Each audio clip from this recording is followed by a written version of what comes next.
Hi, I'm Jodie and here are 3 things that I'm definitely growing in this year's garden and 1 thing that I'm definitely not. Strawberries, because strawberries regenerate themselves. You buy a strawberry plant, by the end of the season it's sending out runners and it wants to make baby strawberry plants. I love that. I will take 3 plants any day. So 1 thing I'll always grow, strawberries.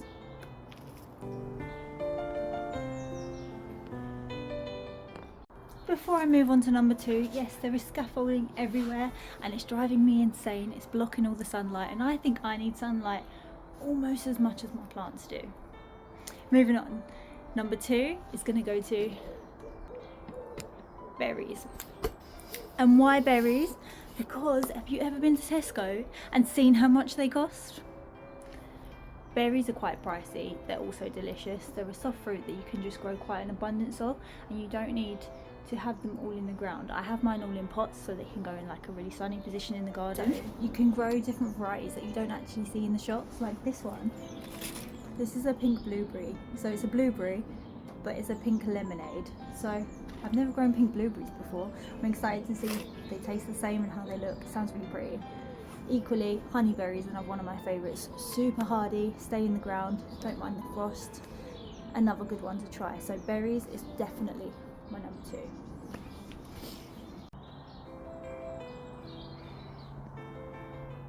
My third that I will always grow, if you've ever watched me before, you know that I love garlic. Garlic is one of those ones that has to be on the list because it is easy to grow, it does its own thing, it doesn't take up much space, you can add it around the edges of like your borders or your beds, and it's a superfood, like it's delicious, garlic goes in everything. Number 3, I will always grow garlic. I will always grow garlic. Okay, last but not least, 1 thing I will not be growing in my garden this year is physalis. And if you don't recognise that name, it's also called Cape gooseberry and I think Chinese lanterns as well. And I'll show you why they look like Chinese lanterns.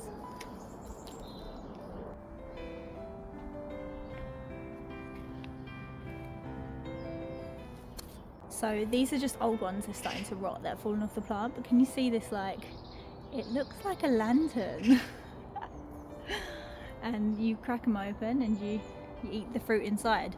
I don't like them, okay? There's a short that I did a while back, eating one. I think I faked that I liked it. I don't know who I was back then. I was obviously a liar. Call me out for it because I'm not a fan. And the reason I will never grow them again is actually because they keep popping up everywhere. I grew them once, I find them around the garden. That's why you're seeing seeds like that all over the place. They just come back. They come back and they pop up everywhere and they're quite prolific, so if you do like them, then I don't know, maybe grow them, you'll like them because they're quite prolific, but I'm not a fan and it's like a weed, I can't get rid of it. This one looks really cool. I've never left them to just like rot down like that before. Let me show you what this one looks like.